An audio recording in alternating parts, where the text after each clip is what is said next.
도시는 언제나처럼 잿빛이었다.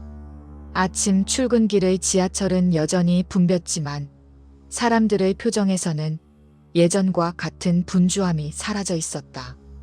힘든 기색이라기보다 무언가에 순응해버린 사람들만이 가진 특유의 고요함이 묻어났다. 나라가 사회주의 체제로 전환된 지 벌써 6년째 사람들은 새 질서라고 불리는 이 체제의 대체로 길들여진 듯 보였다. 민호는 오늘도 출근 도장을 찍듯 공공경제부 산하 배분 정책국으로 향했다. 그는 신입 행정관으로 들어왔을 때만 해도 이 새로운 시스템이 진짜로 사람들을 더 평등하게 만들 수 있을 거라고 믿었다. 하지만 지금은 그 믿음이 서서히 무너지고 있었다. 출근 직후 열린 회의에서 국장은 단호한 목소리로 지시사항을 전달했다. 이번 분기 배급량이 다시 조정됩니다. 자원 분배는 국민의 기본권입니다. 우리는 국가가 정한 기준을 지켜야 합니다.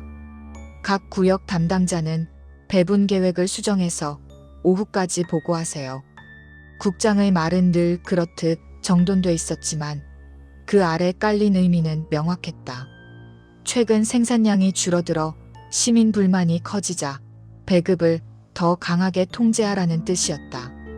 민호는 배분표를 바라보며 한숨을 내쉬었다. 이미 식품과 생필품 배급은 최소 단위로 축소된 상태였고 더 줄이면 시민들의 삶이 버텨낼 수 있을지 자신도 확신이 없었다. 퇴근길 민호는 평소 자주 들르던 광장으로 향했다. 그곳은 예전엔 젊은이들이 모여 공연을 하거나 토론을 하던 곳이었지만 지금은 전면 감시구역으로 지정돼 모든 활동이 허가제였다. 광장의 대형 스피커에서는 사회안정위원회의 방송이 반복 재생되고 있었다. 국민 여러분, 최근 허위 정보가 퍼지고 있습니다. 허위 정보는 국가 공동체를 해치는 범죄입니다. 모든 시민은 국가의 검증된 채널만 이용하시기 바랍니다. 그 말을 들으며 민호는 마음속 깊은 곳에서 묘한 피로감이 밀려오는 것을 느꼈다. 허위 정보라는 말 아래에는 정부의 비판적인 모든 내용이 숨김없이 묶여 있었다. 그때 광장 벤치에 앉아있는 누군가가 민호에게 조용히 손짓을 보냈다. 회색 패딩을 입은 여성 수연이었다. 그녀는 몇 달 전 공공서비스국에서 나와 민간 연구단체로 옮겼다가 결국 단체가 폐쇄되는 바람에 다시 백수 신세가 되어 있었다. 연구단체는 사회주의 체제에서의 생산성 문제를 분석했다는 이유로 허가 취소 처분을 받았다. 수연은 주변을 살피더니 조심스레 말했다. 들었어? 남부구역에서 전력 배급이 또 줄어들었다는 얘기. 공장 몇 군데는 가동이 멈출 수도 있대. 알고 있어. 하지만 위에선 그 소식이 퍼지는 걸 원하지 않겠지. 민호야, 이 상황이 점점 나빠지는 거 너도 느끼잖아. 그런데 왜 여전히 침묵하는 거야? 민호는 대답하지 못했다. 그는 정부에 대한 신념이 무너져도 공무원으로서의 책임감이 그를 붙잡고 있었다. 또한 체제에 저항했다가는 어떤 결과가 올지 이미 여러 사례를 통해 알고 있었다. 최근에도 한 기술자가 네트워크 배급 시스템의 오류를 내부 비판했다가 사회 혼란 조장 혐의로 구속된 일이 있었다. 수연은 다시 물었다. 너도 알고 있잖아. 이 체제는 애초부터 준비가 덜 된 상태에서 서둘러 시행됐어. 부자와 빈자를 없앤다는 명분으로 시작했지만 지금은 모두가 가난해지고 있어. 어느 순간부터 모든 결정은 국민이 아니라 위원회가 내리고 있잖아. 민호는 고개를 숙였다. 그 사실을 모르는 게 아니었다. 국가가 모든 생산과 배분을 맡으면서 사람들은 일할 이유를 잃기 시작했다. 잘해도 보상이 같다면 굳이 노력할 이유가 없었고 결국 생산성은 해마다 하락했다.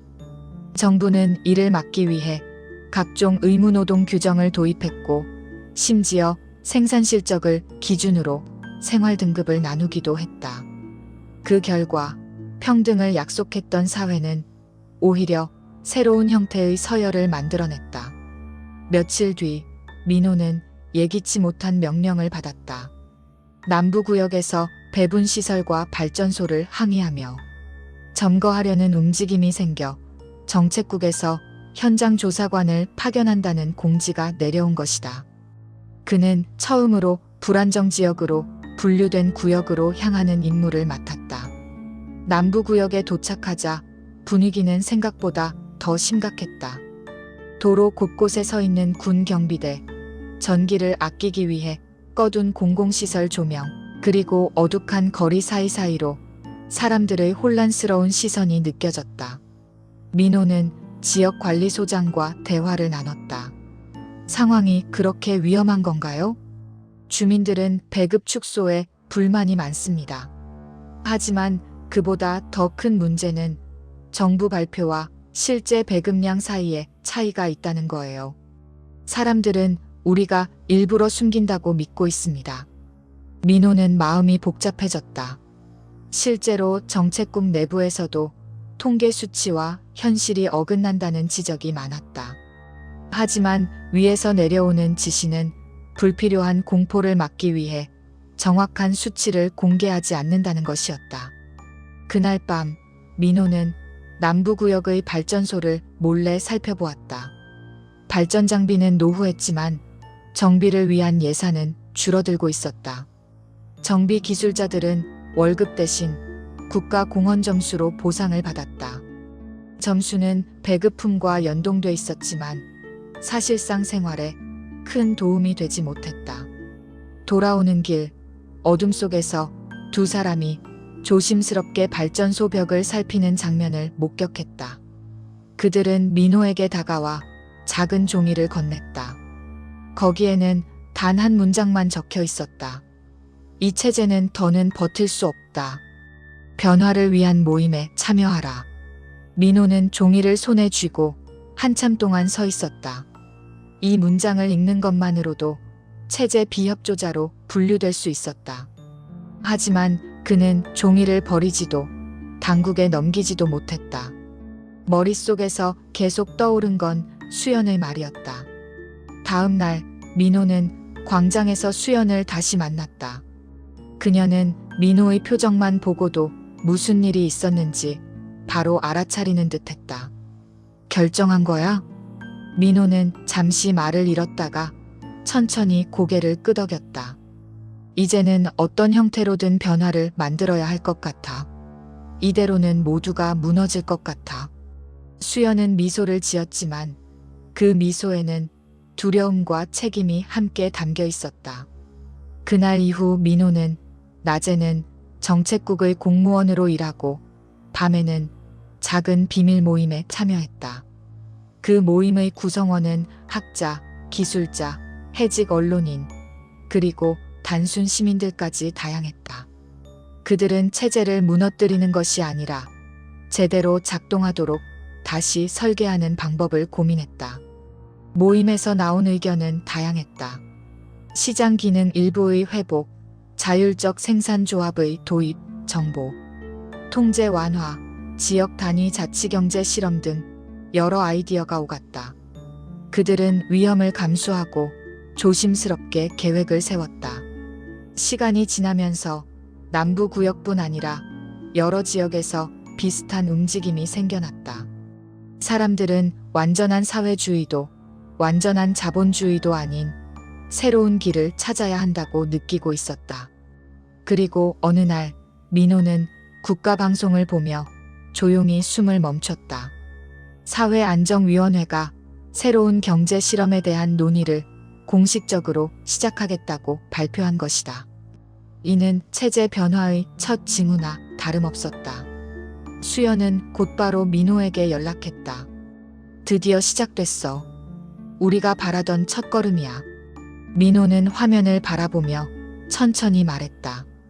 이제부터가 진짜일 거야. 우리 모두 책임을 져야 할 시간이 왔어. 도시는 여전히 잿빛이었지만 어딘가에서 아주 희미한 기류가 움직이기 시작했다. 사람들은 오래된 정적 속에서 벗어나 다시 질문을 던지기 시작했다. 어떤 사회가 진짜로 모두를 살릴 수 있는지, 어떤 체제가 나라를 지탱할 수 있는지, 그리고 무엇보다 사람답게 살 수 있는 방법이 무엇인지. 민호는 그 움직임의 한가운데 서 있었다. 그는 두렵기도 했지만 처음으로 숨을 제대로 쉬는 듯한 느낌이 들었다. 길은 멀고 복잡하겠지만 이제는 더 이상 침묵의 회색 속에 갇혀 살지 않으리라는 확신이 있었다. 한국 사회는 완전히 새로운 갈림길 위에 서 있었다. 그리고 민호는 그 길이 어디로 향하든 끝까지 지켜볼 준비가 되어 있었다.